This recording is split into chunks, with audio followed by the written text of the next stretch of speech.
ঈদ আনন্দবিহীন নবীনগরের কয়েক শত পরিবার। নির্যাতনের ভয়ে গ্রাম ছাড়া শত পরিবারের ঈদ কাটছে নিরানন্দে। কাইতলা উত্তর ইউনিয়নের রিপন মিয়ার মিথ্যা মামলায় গ্রেফতার ভয় ও সন্ত্রাসী হামলা থেকে বাঁচতে প্রায় শতাধিক পরিবারের পুরুষরা গ্রাম ছাড়া। ফলে সেই পরিবারগুলোতে চলছে আর্তনাদ। বাড়ি জুড়ে শুধুই নীরবতা। গত কয়েক বছরের মতো এবারও বাড়ি ফিরেনি তারা। ঈদের দিন সরেজমিনে দেখা যায় একাধিক পরিবারে কান্নার আওয়াজ। স্বজনদের আহাজারি রিপন মিয়া তাদের সুখ শান্তি নষ্ট করে দিয়েছে। ভুক্তভোগী সাইফুল ও তার পরিবার। সদ্য বাবা হওয়া সাইফুলের স্ত্রী জানান, গত 25 মার্চ মিথ্যা মামলা দেখিয়ে তার স্বামীকে পুলিশে দিয়েছে রিপন মিয়া। সাইফুল এখনও কারাগারে রয়েছেন। তিনি বলেন, 10 দিন হয়েছে সন্তানের বয়স, তাই এখনও দেখতে যেতে পারেনি। কান্নাজড়িত কণ্ঠে আরও বলেন, নবজাতকের প্রথম ঈদ বাবা থেকেও পাশে পায়নি।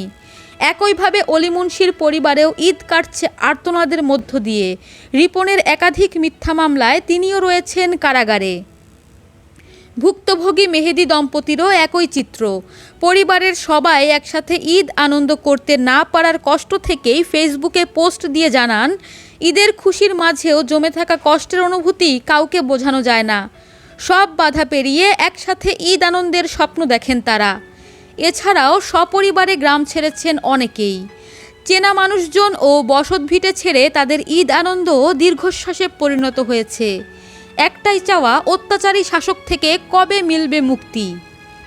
রিপন বাহিনীর হামলার শিকার প্রায় 15 জন পঙ্গু পরিবারেও ঈদ কাটছে নিরানন্দে। দুটি পা চলাচলক্ষম নয় বলে যেতে পারেনি ঈদগাহে। সন্তানদের চোখের জলে ভাসছে বাবার সাথে কাটানো নানা স্মৃতিময় জীবন কাহিনী। মজিবুর, আমিরুল, সোহেল পঙ্গু হওয়ার 8 মাস পার হলেও তাদের চিকিৎসা চলমান থাকায় নিরানন্দেই কাটছে তাদের এবারের ঈদ।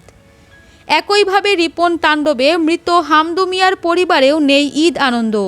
হামদু মিয়ার ছেলে ও একমাত্র ভাই মনিরকেও মিথ্যা মামলা দিয়ে এলাকা ছাড়া করে রেখেছে। ফলে অন্যান্য সদস্যরাও ঈদ আনন্দ হারিয়ে ফেলেছে। একই চিত্র SI সেলিম, মলাই মিয়া, নজরুল মেম্বার, মুখলেস মেম্বার পরিবারে। সবার ঈদ আনন্দ এক অত্যাচারী শাসকের হাতে নষ্ট হয়েছে বলে অভিযোগ তাদের।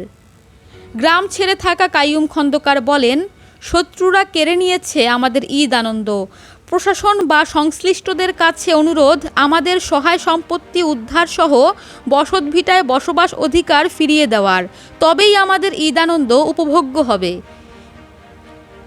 এরকম কয়েক শত পরিবারের করুণ আর্তনাদ যেন পৌঁছাচ্ছে না নবীনগর প্রশাসন ও সংশ্লিষ্টদের নিকট।